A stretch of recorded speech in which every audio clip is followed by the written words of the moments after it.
Welcome to the Treasures of St. Peter's. I'm Father David Michaud, the rector of St. Peter's, and today we're going to be looking at baptism in the church. Notice I'm right by the doors that people enter when they come in. Just like the doors symbolize the entrance into the church, so baptism is our entrance into the Christian community. And so the baptismal font, which is where we do our baptisms, lies very close to the door, reminding us that our baptism is how we entered into the church community. The font here is made of stone. Fonts can be made of a lot of different materials, but the basic thing that a baptismal font is meant to do is to hold water. And a baptism, when it is done, has to be done with running water. It can't be still water. So what will happen is the water will be filled with we have a open bucket that we use to fill in water, and then it will be blessed by a priest or by the bishop, and then we'll use a shell to then take water there and flow it over the person that's being baptized. Baby can be right over the font. It's an older person or so, they're usually bending their head, so the water then goes back into the font.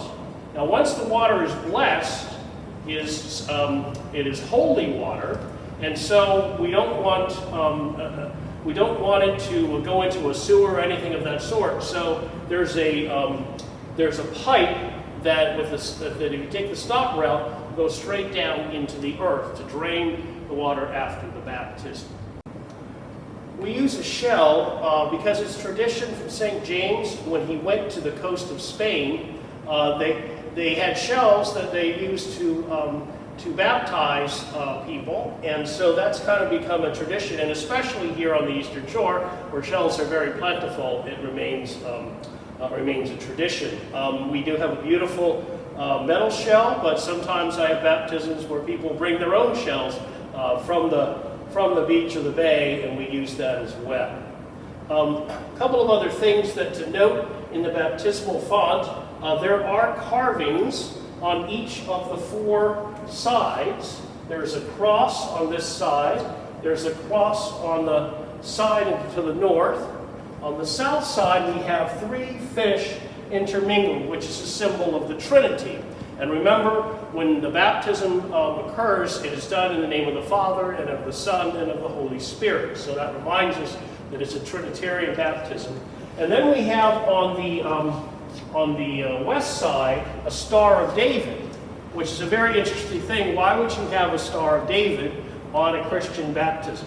A thing about the Star of David, it wasn't until the 20th century where it became a very Jewish symbol.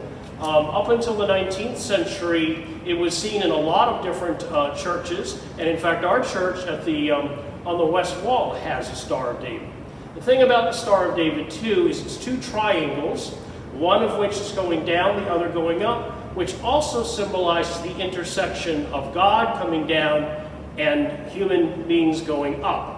And they're intersecting. And baptism itself is a time when we are at one with God. So I could see where they would put the Star of David and that symbolism on a baptismal font. We always have, when we have a baptism, we have the Paschal candle. The Paschal candle is lit at the Easter Vigil for the first time from the great fire. And then it is also used for the first baptisms on Easter Eve. And so it is very much as the light of Christ, as the resurrection, is a reminder that we who are buried with Christ rise with him as well in baptism. One of the things that we give a baptismal candidate is their own candle, which we encourage them to light on the anniversary of their baptism. It's lit from the Paschal candle and given to the parents. If it's a child, and given to the person, the candidate, if that person is an adult. One of the other things we do often is use an Aspersorium and an aspergillum. That's the aspergillum here. Fill it with water that's been blessed, holy water, and then we also can asperse the congregation, reminding them of their baptism as they receive sprinkles of water as well. Now, one of the things that you see in a number of different churches is an octagonal baptismal font, 8 sides. Why the 8 sides? The eight is the symbolic for the 8th day, the day of resurrection. 7 days and the 8th day, so it's coming alive, coming new on the 8th day. Now we have a 4-sided baptismal font, so there's no symbolism on the font, but let me show you something. Often we have a cover for our font, and here on the cover there are 1, 2, 3, 4, 5, 6, 7, 8 brackets. So the symbolism of the 8th day is found in the cover, and most of the time you'll see the cover down, except when there is a baptism. So when the cover's up, you know baptism on the day. If the cover's down, then we won't have a baptism. One of the other things that we see really close to the baptismal font is a beautiful stained glass window, which depicts a shell and grapes, some of the symbols of both baptism and of Holy Communion. There is a real connection between Holy Communion and baptism. Through baptism, we are fully members of the church and are able to receive Holy Communion. When the priest or bishop blesses the water and conducts the baptism, they do it with a baptismal font between them and the congregation. Very similar to on our family altar, where we have a table where the priest is on one side and the congregation on the other. So this is usually where I would be when we are conducting a baptism.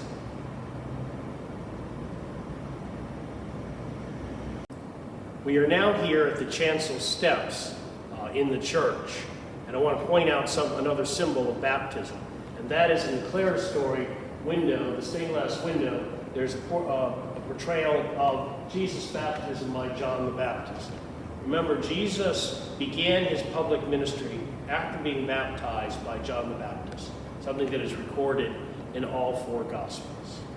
I'm also here at the chancel steps because when our bishop comes for a visit, he will be presiding from these steps when he does things like confirmations.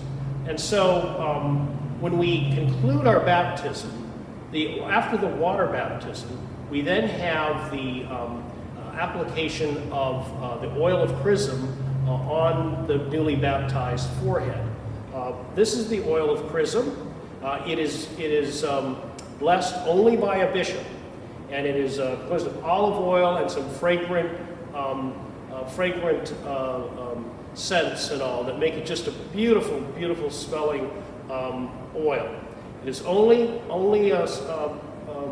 blessed by the bishop, and so really it kind of stands in and it reminds us that the baptized is not only being initiated into this church community, but the entire worldwide church. And so we'll put some oil into what's called an oil stock, and then if I am concluding the baptism, the child or the adult will be brought up, and I will take my thumb and get a generous amount of oil and make the sign of the cross on the person's forehead. You are sealed by the Holy Spirit and marked as Christ's own forever. And we do that here because it reminds us that it is through our bishop representing the church, through the oil that he blesses, that the person is welcomed not only into St. Peter's, but to the entire one holy and apostolic church. I hope you've found this an interesting series, and thank you very much for being part of the treasures of St. Peter.